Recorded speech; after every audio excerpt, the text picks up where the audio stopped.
Hey guys, you're watching Boat TV Ribeye. It's Monday the 11th of June in Dartmouth, and this week we've got a real busy week going on in our composite facility with a few different projects going on. I've just made it down to the warehouse. Here we have a 821 hull which was worked on, bagged up and infused last week. As you can see, it's all pretty much prepared and ready for the deck. Enter an infusion bay 1. As you can see here, this is an empty hull mould. Moving on from the hull mould, here we have what I think is an 821 deck moulding with Rudie Garten. So where are we with this one, Rudie? So this one here has just been bagged up, about to start the infusion process. This is an 821 deck, which matches the hull that you've just seen outside. We're going to start injecting in about an hour.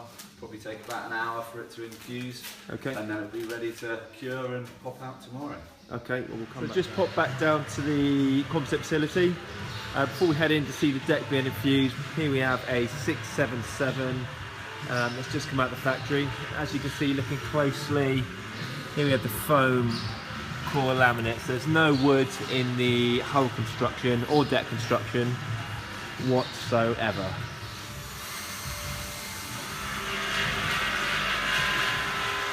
Down in infusion bay 2, that noise you can hear is coming from that machine behind me.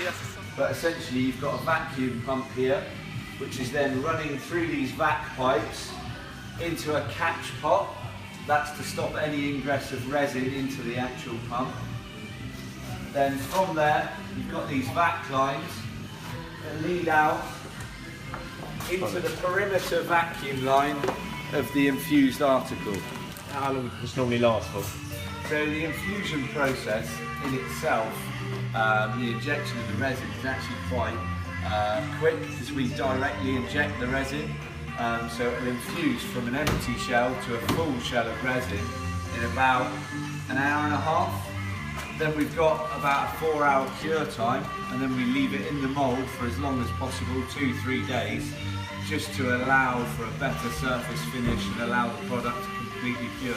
So as you can see here, the guys have just disconnected the main feed pipe from the Syject 1 infusion machine.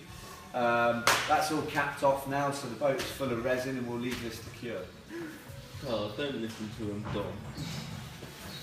Not all true. Now that the deck's been fused, I'm leaving the guys to it. They'll be working on smalls for the next few days, so locker lids, consoles, tube carriers. Then towards the end of the week, we'll head back down and we'll have a look as they release the infused deck piece. Hey guys, checking back in. A few days have gone by, so I'm heading down to the composite facility to see how the guys are getting on with the PRIME EIGHT21 build this week.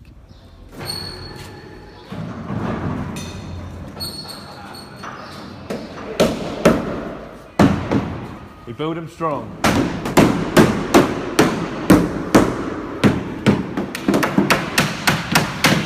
We have liftoff. Fantastic. Here we have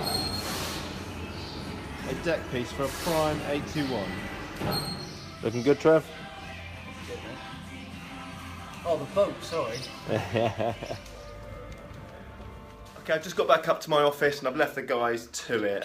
Basically, they're going to do a few preparations to that deck piece before doing the final join to the hull mould. So I'll check in, which will probably be Friday now. Hey guys, it's Friday in Dartmouth and the sun is shining. Just before I head into the composite facility to see how that PRIME EIGHT21's finishing up, I just want to show you this boat that we have here. We have a Neptune carbon Hypalon tube, white gel coat with Clarta CTP seat upholstery. So with the teak deck, bimini cover, as we can see, this boat is really set up for the Mediterranean. So we've got a large dynamic console which is actually housing a toilet on this build. We have our reversible flip helm seat which flips either forward so you can in effect helm the boat like driving a car, or when flipped backwards like it is now, you've got aft facing sofa seating facing this large 4-person deep bench seat at the back of the boat. Down in the factory, checking in on the 821 that the guys have been working on this week. As you can see, the deck has now been joined to the hull piece. So the boys will be doing final preparations, trimming off this flange here, putting in tube carriers and doing a bit of a pre-fit before this boat goes off to get a Hypalon tube. Go say goodbye to this one. How's it looking, guys? Really good. Yeah, pleased with it? Very pleased, yeah. Brilliant. So we've got Trev and Kev here, two of the guys that made this beast. So there we go, hashtag export. Oh, this is going to be that water taxi. Yeah.